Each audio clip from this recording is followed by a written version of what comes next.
Hello दोस्तों, मैं हूं अभिषेक, आपका सेल्फ प्रिपेयर गुरुजी। और इस वीडियो में मैं आपको बताने वाला कि आपको अपने मोटरसाइकिल या स्कूटर का कुछ पार्ट्स को कब रिप्लेस करना चाहिए, कब आपको पता चलेगा कि ये पार्ट वियर कर चुका है और इसको रिप्लेस करना है। सबसे पहला जो पॉइंट है वो है ब्रेक शू।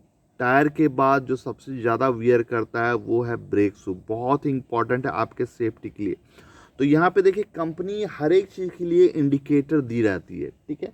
यहाँ पे देखिए, यहाँ पे आपका ये जो ब्रेक शू का जो वियर लिमिट है उसको इंडिकेट करने के लिए यहाँ पे कोई भी मोटरसाइकिल में आप देखेंगे तो यहाँ पे एरो मार्क रहता है, इस तरह का इंडिकेटर रहता है। ये देखिए, इसका टिप आप देख रहे हैं, यहाँ पे ये दिया हुआ है, ठीक है।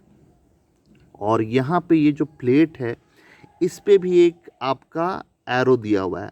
तो यहाँ पे जब ये दोनों एरो एक दूसरे के सामने आ जाए, लाइक अभी ये यहाँ पे है, ठीक है, और अगर इसका ब्रेक शू वियर करेगा तो आप इसका एडजस्टमेंट करेंगे नीचे यहाँ पे इस तरह से।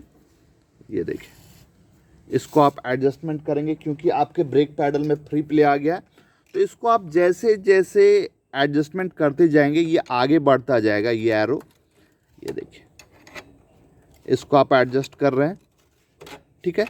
जैसे से एडजस्टमेंट होगा ये लेंथ भी बढ़ता जाएगा, यहाँ से भी आपको पता चल रहा है। प्लस अभी देखिए, यहाँ पे था ये, अभी थोड़ा सा और आगे बढ़ गया, हल्का हल्का करके थोड़ा थोड़ा करके ये डिग्री बढ़ता जाएगा। और धीरे धीरे जैसे जैसे आपका ब्रेक शू वियर करता जाएगा ये आपका यहाँ से स्लिप होते होते यहाँ आएगा और यहाँ पे आकर जब ये दोनों मैच कर जाए, मतलब कि आपका जो ब्रेक शू है वो आपका लास्ट लिमिट में आ गया है और आपको उसको चेंज कर देना चाहिए, ठीक है।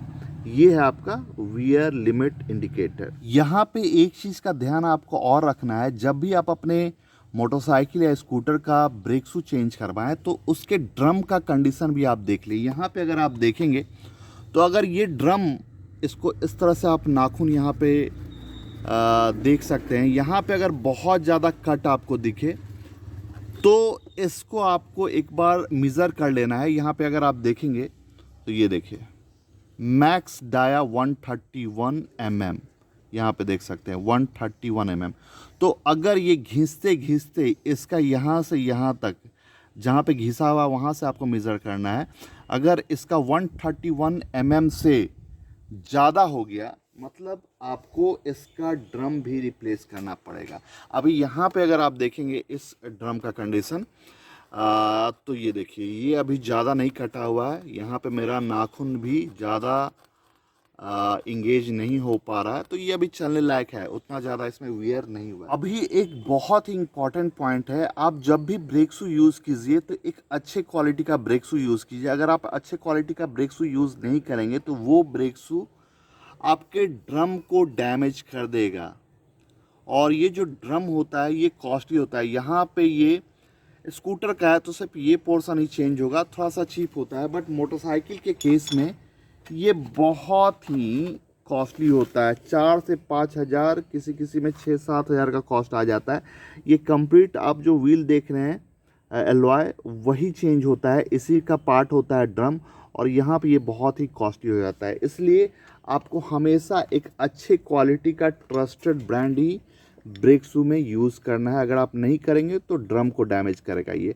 तो यहाँ पे मेरे पास MK का है और यहाँ पे देख सकते हैं बहुत ही पुरानी और ट्रस्टेड कंपनी है। और ये जो कंपनी है 1959 से वर्किंग है।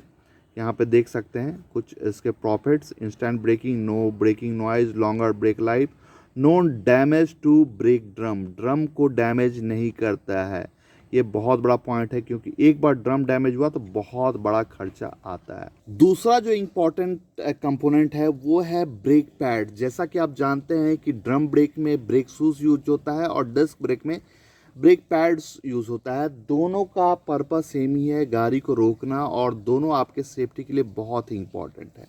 तो यहाँ पे कैसे पता चलेगा कि आपका जो ब्रेक पैड्स है वो वियर कर गया है और आपको उसको रिप्लेस करना चाहिए? ये देखिए, यहाँ पे ये होंडा साइन का है।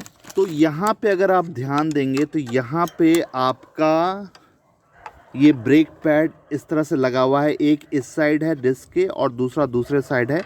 अब यहाँ पे इसका थिकनेस आप देखिए, यहाँ पे इतना है और अगर यहाँ पे आप गैप देखेंगे डिस्क और पैड के बीच में, तो ये दिखाता है कि आपका जो फ्रिक्शन मटेरियल है, ये जो फ्रिक्शन मटेरियल है वो कितना बचा हुआ है।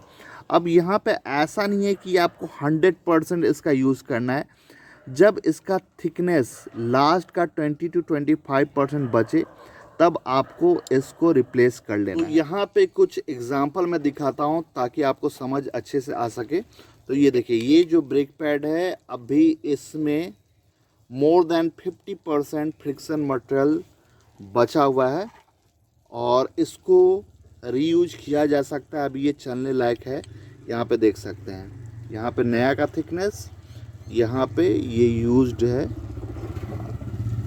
तो इसको अभी यूज किया जा सकता है। ठीक है, उसके बाद आते हैं दूसरा एग्जांपल। तो यहाँ पे देखिए, ये जो है ये घिस चुका है और अगर थोड़ी दिन और इसको नहीं रिप्लेस किया जाता तो इसका पूरा जो फ्रिक्शन मटेरियल है वो डिस्क को डैमेज करना स्टार्ट कर देता है। ये देखिए, थोड़ा सा इसका फ्रिक्शन मटेरियल बचा हुआ है और ये बच गया है, नहीं तो ये डैमेज कर देता डिस्क को।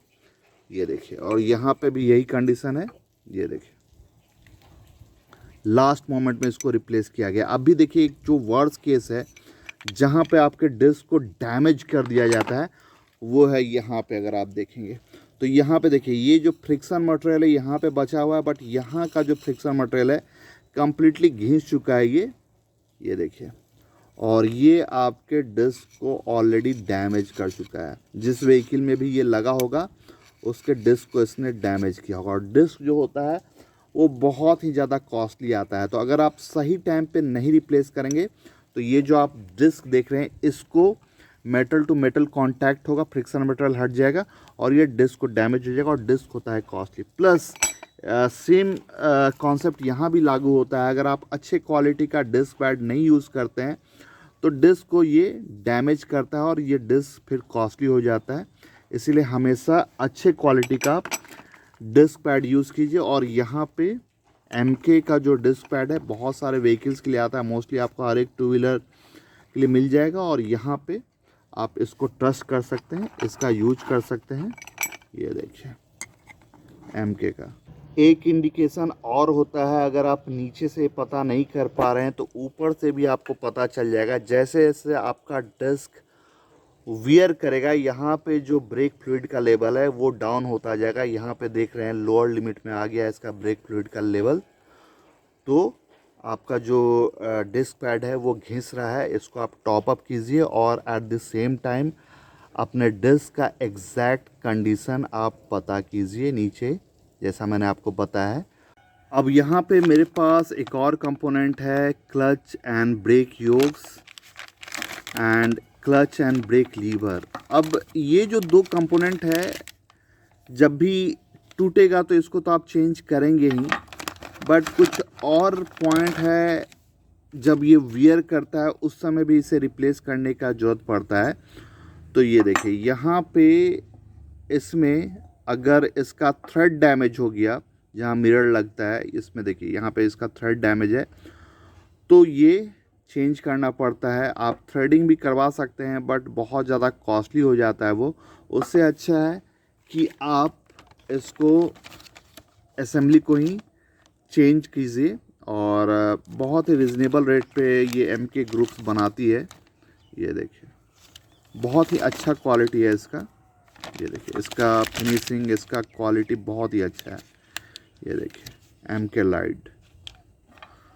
तो क्लच एंड ब्रेक योक्स भी आपको इस कंपनी का मिल जाएगा। तो यहाँ पे अगर आप देखेंगे तो एक्सीडेंट में इसका योक ही टूट गया है, तो इसका योक ही चेंज करना पड़ेगा। अब एक्सीडेंटल डैमेज तो अलग चीज़ है, बट वियर भी ये करता है, खासकर जब आप लुब्रिकेशन सही नहीं करेंगे। तो यहाँ पे अगर आप देखेंगे तो ये जो लीवर है इसमें बहुत ही ज़्यादा प्ले है। और क्यों प्ले है, मैं इसको ओपन करके आपको दिखाता हूँ। ये देखिए, बहुत ज़्यादा, इतना ये नॉर्मल नहीं है। देखिए कहाँ से कहाँ ये कर रहा है, तो इतना ये क्यों कर रहा है मैं इसको ओपन करके दिखाता हूँ। तो यहाँ पे अगर आप देखेंगे तो इसमें इतना ज़्यादा प्ले इसलिए था क्योंकि यहाँ पे ये जो होल आप देख सकते हैं ये कट चुका है, ये सर्कुलर नहीं रहा, ये ओवल हो चुका है।